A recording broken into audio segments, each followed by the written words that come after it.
momento o lugar. Alá reveló unos principios generales y otorgó a los humanos la voluntad de aplicarlos en cada momento según las condiciones de ese instante histórico. A través de la Ijtihad, las gentes de cada época tratan de poner en práctica las directrices divinas para los problemas de cada momento.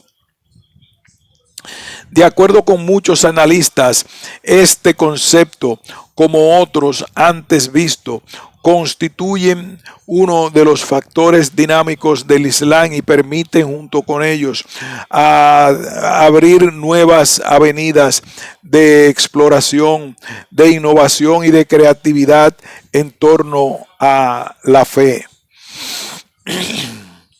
Para Expósito, Sura, Ijma Ijtihad son conceptos cruciales para la articulación de la democracia islámica dentro del marco de la unidad de Alá y las obligaciones representadas de los humanos. Estos términos definen las percepciones de lo que representa para los musulmanes la legítima y auténtica democracia según ellos la conciben. De ahí la importancia de tenerlos en cuenta. Otros conceptos también tradicionales en el Islam, como el de Bahía, se ha interpretado como sinónimo de derecho universal de sufragio. En la tradición islámica este término adoptó varios sentidos. Uno general de juramento de fidelidad a alguien con autoridad, práctica de fidelidad de los Sahaba Rasulullah y más tarde acto de adhesión al nuevo califa, realizado por los notables de la sociedad, y otro respecto a un aspecto específico relacionado con el pecado y la gracia. La consecuencia inmediata del planteamiento tradicional de la sociedad islámica es que la democracia en términos occidentales encontraría serios obstáculos en la tradición para ser implantada en el Islam. No existe tradición democrática, no ha existido una revolución liberal y determinados conceptos parecen antitéticos con los democráticos. No lo ve así Hatami, quien entiende que para alcanzar el desarrollo, para embarcarse en la modernidad y para conseguir la modernización de la sociedad islámica, no es preciso renunciar a la tradición. Para el dirigente iraní, la tradición es propia de la humanidad, puesto que pertenece a las predisposiciones emocionales y mentales de un pueblo. Es el efecto de una cultura pasada en la vida actual, aunque haya cambiado la civilización. Hatami considera que el lugar central de la sociedad moderna, a diferencia de la tradicional, no lo ocupa Alá, sino el ser humano.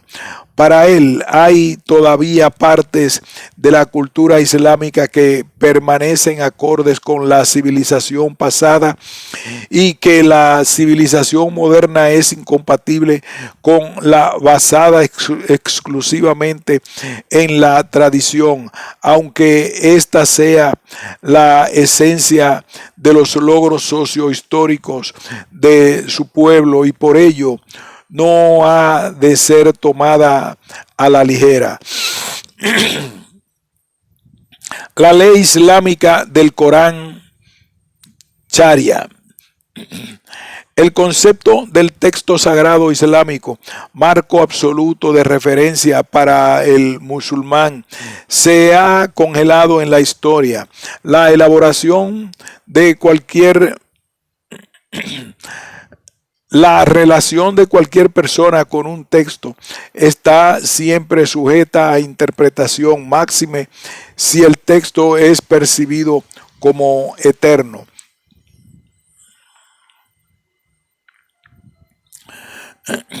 Si a ello añadimos que el contexto interpretativo del documento no es el propio contexto actual, difícilmente puede encontrársele significado y sentido para su aplicación en las formas de vida actuales. Las interpretaciones puramente históricas referidas, como es el caso del Corán, a épocas idealizadas y a hechos que quizás nunca se produjeron, provocaron una fuerte dependencia emocional a unos principios que no permiten una visión moderna del mundo ni conforman un sistema de valores hábil para la vida diaria. La mayoría de los musulmanes consideran la Sharia como una ley divina. Sin embargo, tal como expone Sardar, a pesar de que habitualmente se traduce el vocablo como tal, lo único que se puede considerar divino en sí mismo en el Islam es el Sagrado Corán. Es decir, lo es el continente, pero no el contenido. El grueso de la Sharia está constituido, dice, por el fiqh o jurisprudencia, y aquella no es otra cosa que el intento de comprender la voluntad divina en diferentes ámbitos. Añade Sandar que cada vez que un país musulmán pide aplicar o imponer la Sharia, las contradicciones propias de la evolución y el desarrollo del fiqh saltan a la vista. Es por eso que donde quiera que se ha impuesto la Sharia, es decir, que se aplica la legislación del fiqh fuera de su contexto histórico y fuera del lugar, en muchos casos de nuestra situación actual, las sociedades musulmanas adquieren un característico aspecto medieval. Para Sardar, la Sharia es un marco de referencia, un conjunto de principios fundamentales, una metodología en definitiva para resolver los problemas más que una codificación legal. Para este autor, la Sharia exige a los creyentes una constante y atenta interpretación del Corán y de la vida del profeta, que les permite extraer los principios para la vida diaria y actual. De hecho, añade, el Corán es un texto escrito para ser interpretado de época en época, lo que significa que la Sharia y por extensión el mismo Islam han de ser reformulado para ponerlo al día. Lo único que para él permanece constante es el texto mismo del Corán y son los conceptos en él contenidos, la base para las cambiantes interpretaciones. Pero el Islam no es un conjunto de respuestas preparadas para cada uno de los problemas que se presentan al hombre, sino que ofrece la perspectiva adecuada y el marco moral en el que el musulmán ha de moverse para encontrar esas respuestas. Si, como apuntábamos anteriormente, consideráramos la Sharia como divina, es decir, si todo nos viniera dado de antemano, el Islam quedaría reducido a una ideología totalitaria. Esta es precisamente la interpretación que hacen los movimientos islámicos, interpretación que aplicada a un Estado-nación lo convierte automáticamente en un Estado islámico del que nos ocuparemos más adelante. Interpretación de la ley islámica. El Islam constituye un universo que a lo largo de su historia se ha autoimpuesto un elevado rasero de ideal ético, pero que con el pasado de los años se ve obligado a rebajarlo para no paralizar los aspectos humanos de la vida diaria y las pautas que guían la comunidad Ummah al-Islam o simplemente Ummah hacia la perfección, que corren el riesgo de bloquearse a causa de su excesivo rigor. Para Menéndez, el Islam se estancó judicial, social y política y económicamente, a pesar de la flexibilidad de la que poco a poco se intentó dotar a su práctica, que no a su norma. En la época actual, diversos intelectuales intentan llevar a cabo desde dentro una transformación ideológica y normativa de la Sharia para acercar la práctica a la teoría. Los ulemas han sido tradicionalmente unos estudiosos de la ley islámica y de alguna manera sus intérpretes y custodios. Para algunos autores, estos personajes han enrarecido y obstaculizado la ley islámica durante siglos. Como en otras religiones, los hay que se dedican a su oficio, esto es, a los rezos, los matrimonios, los entierros y las mezquitas, pero también los hay perniciosos, casi siempre politizados, que se dicen mezquitas, pero también casi siempre politizados, que se dicen intérpretes del Corán y emiten fatuas condenando a quienes no comparten su interpretación intolerante de la religión. Son estos últimos los que quieren preservar su poder de decisión, cultivando el temor a Occidente con los guardianes del miedo a la democracia. Desde la época del profeta existe en el Islam el concepto de ijma, del que antes hemos hablado. Generalmente, como vimos, significa el acuerdo de los juristas sobre el punto bien cuando Muhammad deseaba tomar una decisión.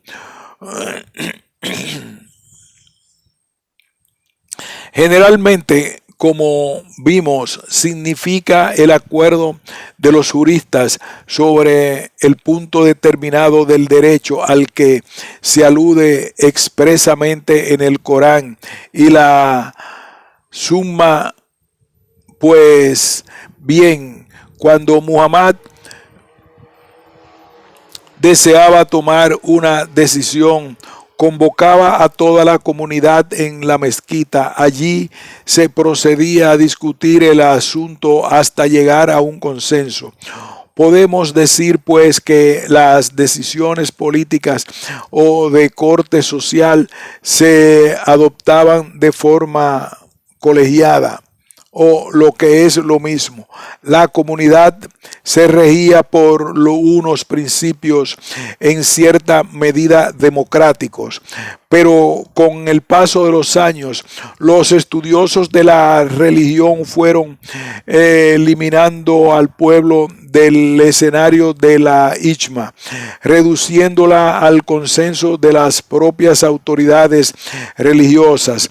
De esta manera, la sociedad musulmana casi concebida es tremendamente proclive a los regímenes autoritarios, constituyéndose en caldo de cultivo del despotismo y la teocracia.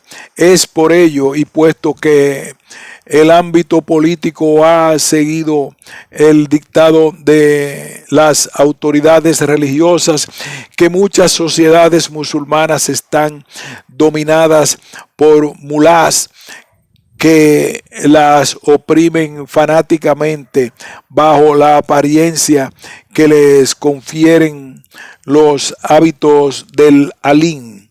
Han conseguido que la sociedad no sienta la obligación de pensar por sí misma, porque ellos darán respuesta a todas sus preguntas. Y como dichas respuestas se dan en nombre del Islam, el mero hecho de cuestionarlas o contradecirlas se convierte en un gravísimo pecado. Una herramienta importante en la manipulación de las interpretaciones a la ley islámica lo constituye el empleo, hoy día muy frecuente, de simplificaciones de citas y hechos del profeta. Cualquier acción puede justificarse con el fragmento de Aleya, versículo del Corán, sacado de contexto. Al mayor abundamiento sobre lo antes dicho, dice Menéndez que una parte de la doctrina es radical en su enfoque de la relación entre Islam y poder.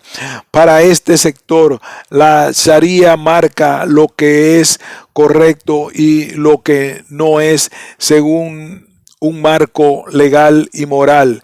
El poder político, añade, hace respetar la Sharia y dispone el castigo para los infractores.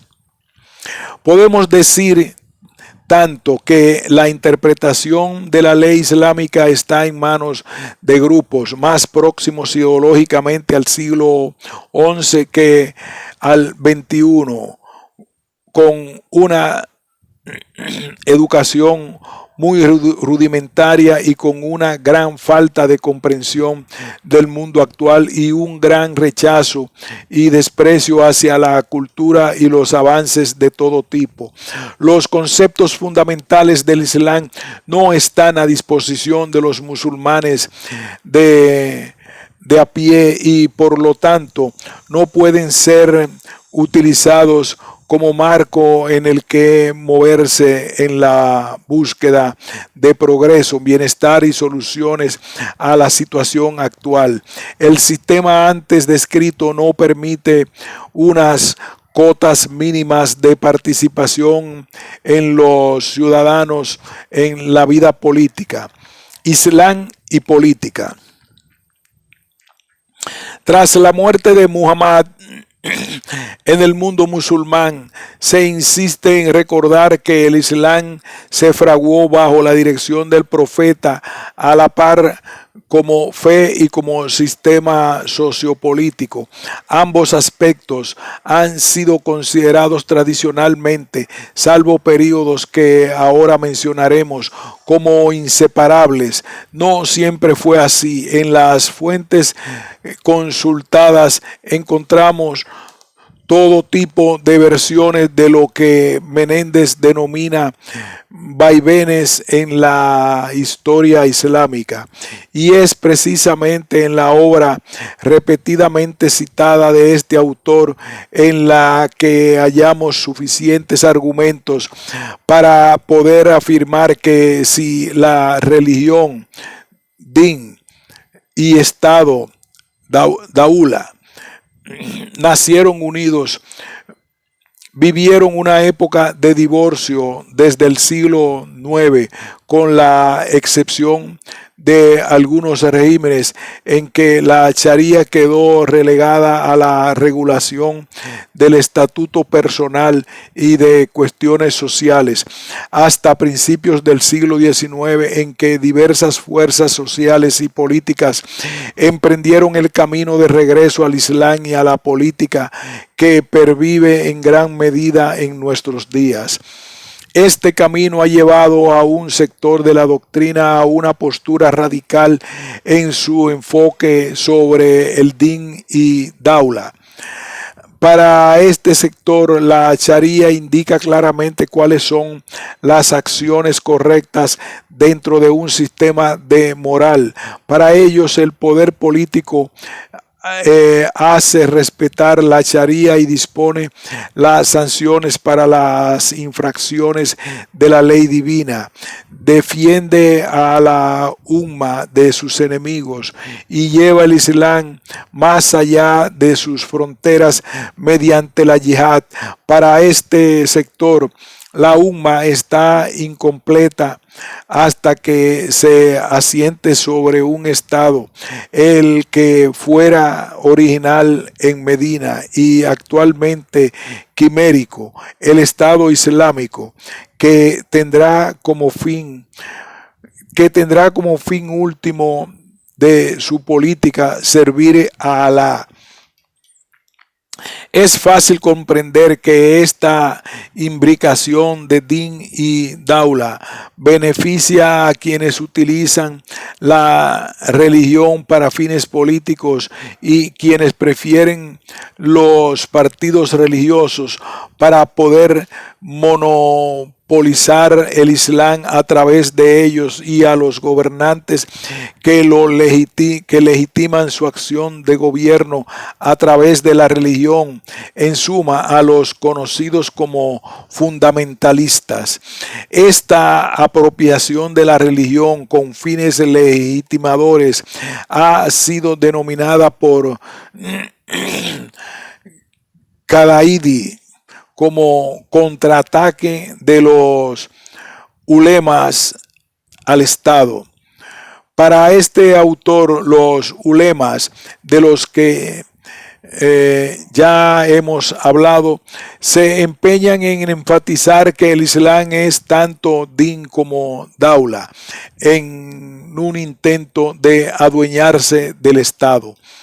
Para Menéndez, el hecho de que el gobernante y el hombre de religión traten de desvincular sus respectivos campos funcionales y de influencia en beneficio de que no se produzcan interferencias, no puede sino reportar beneficios a ambas. Pero, dice Menéndez, no corren en dar el Islam vientos propicios para tamaña empresa.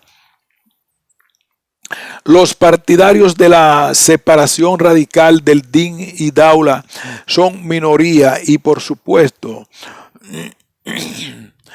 tienen una visión del Islam completamente opuesta de los partidarios de la convergencia de ambos conceptos, quienes plantean el Islam en términos de civilización y como ideología. Existen también como no posturas modernas intermedias.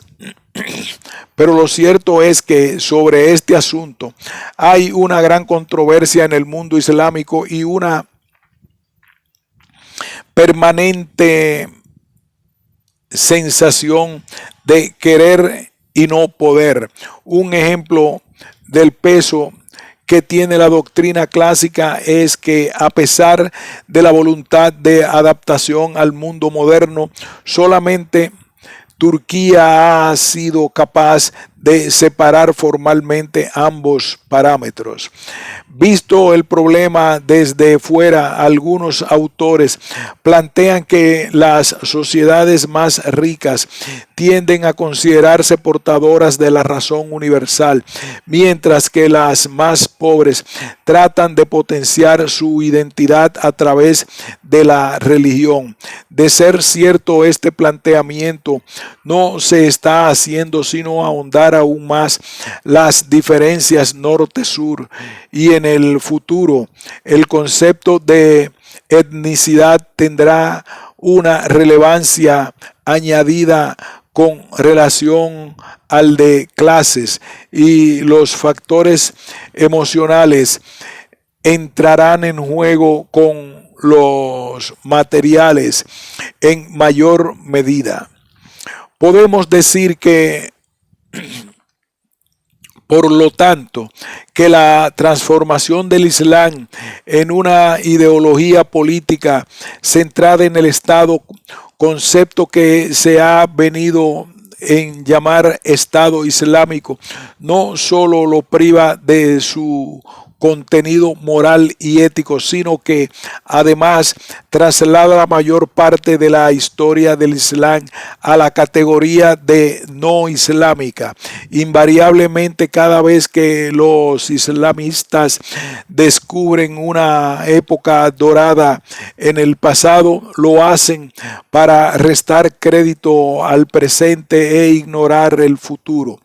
El Estado Islámico constituye para la mayoría de los autores un modelo idealizado quimérico que pudo haber existido en los primeros tiempos del Islam. Hoy día tiene mucha más fuerza el concepto de Estado-nación, aunque se reserva un papel especial a la Umma. Para algunos autores, en el Islam no existe actualmente una separación de facto entre lo religioso y lo profano. El ámbito de lo religioso abarca cada faceta de la conducta musulmán. Existe, según ellos, una relación orgánica entre religión, política y sociedad, y que a nuestro juicio no aporta nada beneficioso para cada una de esas esferas por separado. Otro aspecto a considerar para el análisis de la concepción del Estado en el mundo islámico es que el Islam, como exponen muchos autores, implica la sumisión absoluta del individuo a la voluntad de Alá, planteamiento que intentan refutar unos pocos intelectuales. Una buena muestra de cuanto decimos es el estudio comparativo que realiza Menéndez, del que se puede concluir que gobernante y súbdito están ligados por ciertas obligaciones que les impone la ley sagrada, tanto hacia Alá como del uno hacia el otro, y que la mayoría de la doctrina admite la interpretación del Islam como sumisión absoluta a la voluntad de Alá, hecho que afecta considerablemente no solo a la relación entre gobernantes y gobernados, sino a la aproximación del Islam a la democracia. El radicalismo que se desprende de los movimientos llamados integristas habría que situarlo en el marco de un proceso de descolonización. El caso argelino, que luego veremos con más detalle, es para Abdus-Salam un ejemplo de lo dicho antes de que los hechos pudieran probarlo. Europa aprobó el golpe militar aduciendo que la victoria del Frente Islámico de Salvación, con abrumadora mayoría en las urnas era un peligro para la democracia. Con ello, dice Abdus-Salam, se ha difundido la falsa idea de que el Islam y la democracia son conceptos excluyentes. Buena parte de los musulmanes no comprenden la separación entre lo que consideran las realidades que conforman el universo existencial del ser humano. Tampoco admiten que la modernidad como referencia doctrinal plantee como dogma tal separación. Según ellos, tal separación no tiene sentido, puesto que Alá es el creador de todo lo existente y referencia última de todas las normas que rigen la vida. Para ellos, la política como ejercicio de intervención en los asuntos comunitarios se hace siempre en base a un ideario, a un modelo social, a unas normas de comportamiento y a unas formas sociales. Sin estas referencias, dice Abdus-Salam, la política está abocada a la corrupción y a la arbitrariedad. El modelo de individuo y la sociedad basado en la creencia en Alá y en sus profetas se encuentra en las revelaciones que se han sucedido de diversa forma que fuere. Es para Abdus-Salam la expresión de un integrismo laico que no por solapado es menos feroz que el que se pretende atribuir a los pueblos que tratan de sacudirse un dominio colonial de siglos. Estructura social y estatal, los clanes y las tribus. Resulta de gran importancia para el análisis que realizamos matizar las diferencias y acepciones que determinados términos y conceptos pueden encontrar en la sociedad árabe